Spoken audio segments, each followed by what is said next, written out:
두렵다면 진리가 아닙니다. 진짜 자유를 주는 알을 찾아서 낭독과 사유가 어우러진 테리토스 오디오북 옥성호의 진리 해부.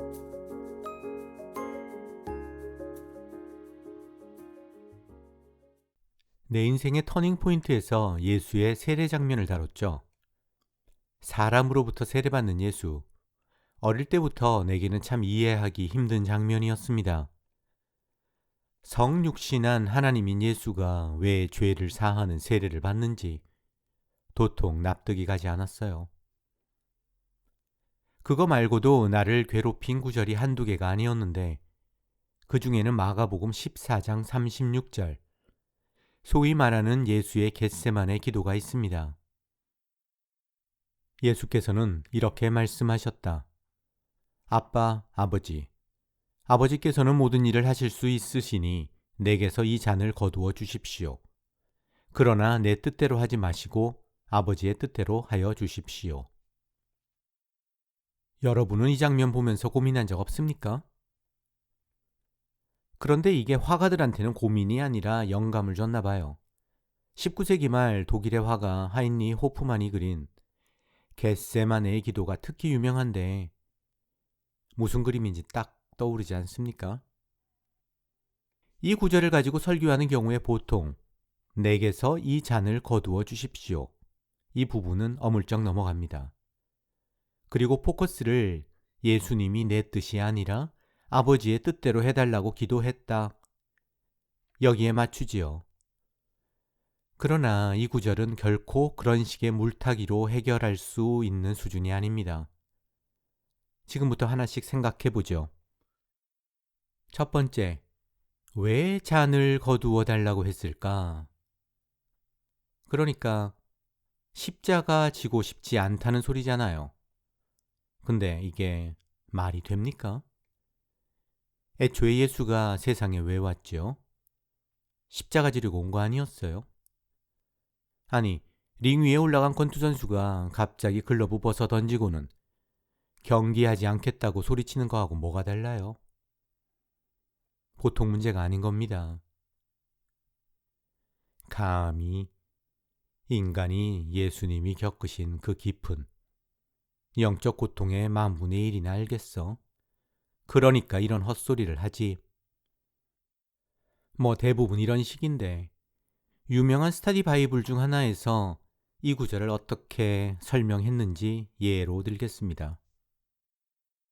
죄 없는 예수가 모든 인간의 죄를 다 짊어지는 고통, 심판받을 필요가 없는 예수가 인류의 모든 죄 때문에 심판받는 고통, 무엇보다 영원에서부터 하나였던 아버지 하나님과 처음으로 분리되는 고통. 그래서 예수는 잔을 거두어 달라고 기도했다. 그래요. 당사자가 아니고야 그 깊은 속을 어떻게 알겠습니까? 아무튼 보통 이런 식으로 잔을 거둬달라는 기도를 대단히 고차원적인 영적 상징으로 승화시키죠. 그렇게 퉁치고 넘어가는 게 일반적인 설명입니다. 하지만 그런다고 본질이 달라지나요? 어쨌거나 십자가 지고 싶지 않다는 거잖아요. 아니, 십자가가 어떤 건지 모르고 세상에 왔나요? 다 알고 왔을 거 아니에요. 그런데 왜 갑자기 이러는 거죠? 내가 궁금한 건 딱 하나입니다. 왜 마음이 바뀌었냐고요. 어릴 때부터 솔직히 이런 예수가 비겁해 보였어요. 나중에 커서 사육신에 대해서 자세하게 알고 나서는 더 그렇더라고요. 사육신이 어떤 죽음을 당했습니까? 처참한 고문은 말할 것도 없고 그 사람들 자기들만 죽은 게 아니에요. 말 그대로 멸문지화, 온 가족이 도륙당했습니다. 남자는 다 죽고 여자는 노비가 되었어요. 여자 노비, 주인 잘못 만나면 성노예를 의미합니다. 그걸 알면서도 고작해야 10대 초반에 불과한 단종을 위해서 목숨을 바쳤어요. 죽음도 두려워하지 않는 조선의 선비 정신 때문입니다. 그런데 예수는 지금 어떤가요? 자기 가족한테 무슨 피해가 갔습니까? 게다가 진짜 황당한 게 뭔지 아세요? 사흘만 있으면 다시 살아날 거잖아요. 그거 다 알잖아요. 그래요. 성경 주석가 말대로 하나님과 떨어지는 고통, 감히 인간 주제에는 상상도 못할 정도로 대단하다고 칩시다. 어쨌든 사흘이에요. 그걸 못 참아요? 그런데도 잔을 마시기 싫다고요? 두 번째, 내 뜻대로 하지 말고 아버지의 뜻대로 해달라. 이게 무슨 말입니까? 아버지의 뜻에 순종하니까 대단한 겁니까? 핵심은 지금 예수의 뜻과 아버지의 뜻이 완전히 다르다는 겁니다. 내 뜻대로 할 수만 있다면 안 마시겠다는 거예요. 하지만 아버지의 뜻대로 하겠다. 아버지가 원하니까 싫지만 억지로 마시겠다. 나한테 무슨 힘이 있냐? 이런 소리 아닙니까? 사실 겟세마네 기도 말고도 예수가 기도하는 모든 장면은 소위 말하는 삼위일체라는 교리에 비춰볼 때 황당하죠. 하나님이 하나님한테 기도한다? 내가 나한테 기도한다? 말이 안 되잖아요. 예수가 기도하는 장면을 볼 때마다 항상 머리에 스친 생각이 있습니다. 우리 예수님도 하나님인데. 하지만 그럴 때마다 눈을 질끈 감았죠. 이러면서요. 내가 삼위일체를 이해하면 나도 하나님이게? 서로 사랑하라. 이런 예수의 말이 어렵다는 사람은 없습니다. 기존에 갖고 있는 예수의 이미지, 사랑의 주님과 일치하니까요. 문제는 전능한 하나님이자 사랑의 예수님이라는 이미지와 충돌하는 구절입니다. 오늘 살펴본 구절이 이 두 가지에 다 해당해요. 뭐라고요? 십자가 지기 싫다고요? 예수님, 우리 사랑하는 거 맞아요? 진짜 사랑의 예수님 맞아요? 아니, 예수님의 뜻이 하나님하고 다르다고? 예수님이 하나님 맞아? 이거 무슨 다중인격도 아니고 말이 안 되잖아. 그럼 잔을 거두어 달라는 예수의 말. 아빠, 아버지께서는 모든 일을 하실 수 있으시니 내게서 이 잔을 거두어 주십시오. 이걸 조금 다른 각도에서 한번 살펴보겠습니다. 여기에도 두 가지 측면이 있습니다. 첫 번째, 전능한 하나님을 강조하는 이 말은 이렇게도 바꿀 수 있습니다. 하나님 아버지, 당신에게는 십자가 말고도 구원을 이룰 수 있는 다른 방법이 얼마든지 있으니까 이 잔인한 방법은 없던 걸로 합시다. 예수는 알고 있어요. 아버지에게는 불가능이 없다. 십자가 말고도 다른 방법이 얼마든지 있다. 그래서 기도하는 겁니다. 마지막 승부수를 던지는 거죠. 물론 애초에 십자가로 합의를 했지요. 하지만 사람 마음이 어떻게 항상 똑같습니까? 아무튼 한 가지는 확실해요. 예수는 지금 십자가를 지고 싶어 하지 않는다. 두 번째, 고대에 잔을 받는 것은 아주 영예로운 일이었습니다. 영화에도 많이 나오잖아요. 큰 공을 세우고 왕의 잔을 받는 거. 영광이죠. 그래서 그 잔을 거절하는 건 이런 의미가 있습니다. 왕이시여, 이 잔은 나 말고 더 자격 있는 사람에게 내려주십시오. 일종의 겸손함이죠. 예수의 말도 이런 각도에서 이해할 수 있습니다. 인류를 구원하는 십자가라는 이 명예로운 잔은 나 말고 더 어울리는 다른 누군가가 마시도록 해달라는 거지요. 아버지는 모든 일을 하실 수 있으시니까요. 겟세마네 기도가 나온 김에 한 가지. 참 이것도 옛날부터 이상했던 건데 여러분 어떤가 모르겠어요. 하나 더 살펴보겠습니다. 여러분 이거 안 궁금했습니까? 예수는 왜 그렇게 간절하게 제자들의 기도를 필요로 했을까요? 아니, 언제부터 예수가 그렇게 제자들을 의지했지요? 나오는 이야기 보면 하나같이 모질인데 말이에요. 그런데 몇 번씩이나 가서 깨우면서 기도하라고 사정을 합니다. 난 옛날부터 이게 너무 이상한 거예요. 교회에서야 뭐 합심 기도의 중요성 이러는데 웃음도 안 나오죠. 아니, 그 양반들 합심 기도 제목이 뭔데요? 하나님, 우리 스승님께 십자가를 질 성령의 능력을 더해 주세요. 뭐 이런 건가요? 그렇다 보니 이런 식으로 설명하는 학자도 있습니다. 깨어 있으라고 몇 번이나 가서 깨우는 예수를 이해할 수 있는 길은 하나밖에 없다. 예수는 제자들을 경계병으로 세웠다. 그래서 로마군이 오는지 안 오는지 지켜보도록 한 것이다. 잔을 마시지 않겠다는 기도가 행여라도 응답되면 즉시 그 장소를 빠져나가기 위해서였다. 말이 되지요. 적이 오는지 감시하라고 세운 경계병이 계속 잠을 자면 어떻게 황당하지 않겠어요?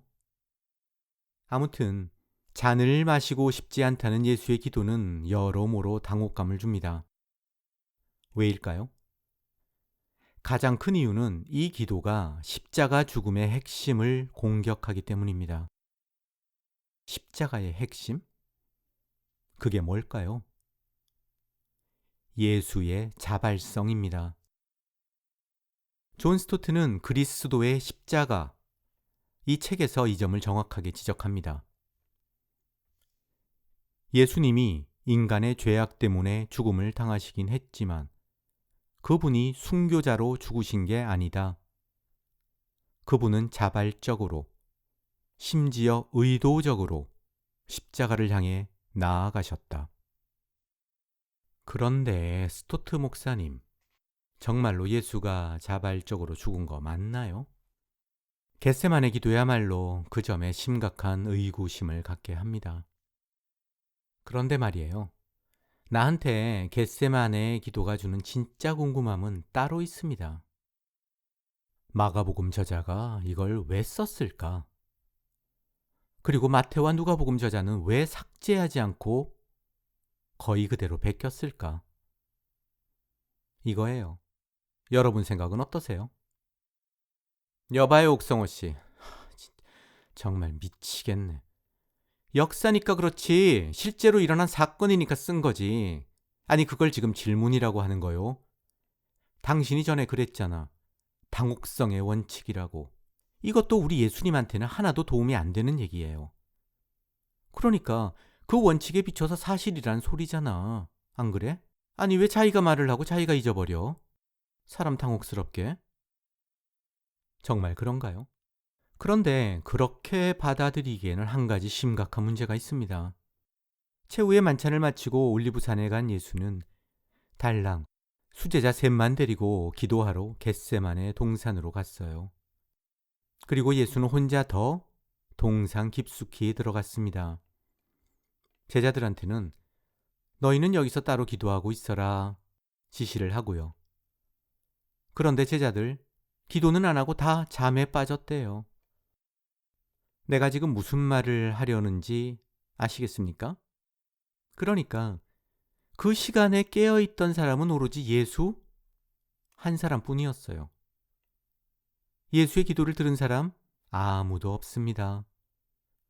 그럼 마가복음 저자는 겟세마네 기도 내용을 어떻게 알았을까요? 예수가 나중에 제자들에게 따로 알려주지 않았다면 알 길이 없습니다. 그죠?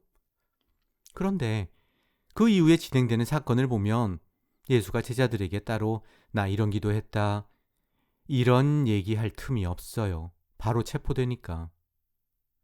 물론 기독교 주석가는 두 가지 답을 가지고 있습니다. 1. 성령께서 환상 중에 마가에게 알려주셨다. 2. 나중에 부활한 예수가 40일 동안 함께 있으면서 다 알려주었다. 이런 식의 설명을 신학이라고 합니다. 답은 자명해요. 마가복음 저자가 지어냈다는 건데 진짜 궁금한 건 왜 이런 이야기를 지었을까? 한 가지는 확실합니다. 마가복음 저자에게 예수는 신이 아니었다는 거. 세례를 받는 순간 하늘의 음성을 듣고 자신의 소명을 깨달은 인간 메시아였다는 거. 그렇다 보니까 십자가 앞에서 너무 초연하기보다는 갈등하는 모습을 연출하는 게 예수의 인간적인 면모를 부각하는 데에 효과적이라고 생각한 거 아닐까요? 거기에는 마태와 누가복음 저자도 동의했고요. 단, 요한복음은 다르죠. 예수를 하나님으로 그린 그 책 저자한테 겟세만의 기도가 뭘까요? 한마디로 신성모독입니다. 그래서 장면 자체를 아예 삭제했습니다. 요한복음 저자에게 예수가 어떤 존재였습니까? 겟세만의 동산에서 무슨 일이 있었죠? 예수를 체포하러 온 600명이나 되는 로마군이 예수의 말 한마디에 추풍 낙엽처럼 쓰러졌습니다. 요한복음 18장 6절. 예수께서 그들에게 내가 그 사람이다 하고 말씀하시니 그들은 뒤로 물러나서 땅에 쓰러졌다. 그런 예수가 잔을 걷어달라고 기도했다니 요한복음 저자에게 겟세만의 기도 장면은 예수가 아니라 사탄이 십자가를 졌다 이런 소리와 별반 다르지 않았을 겁니다.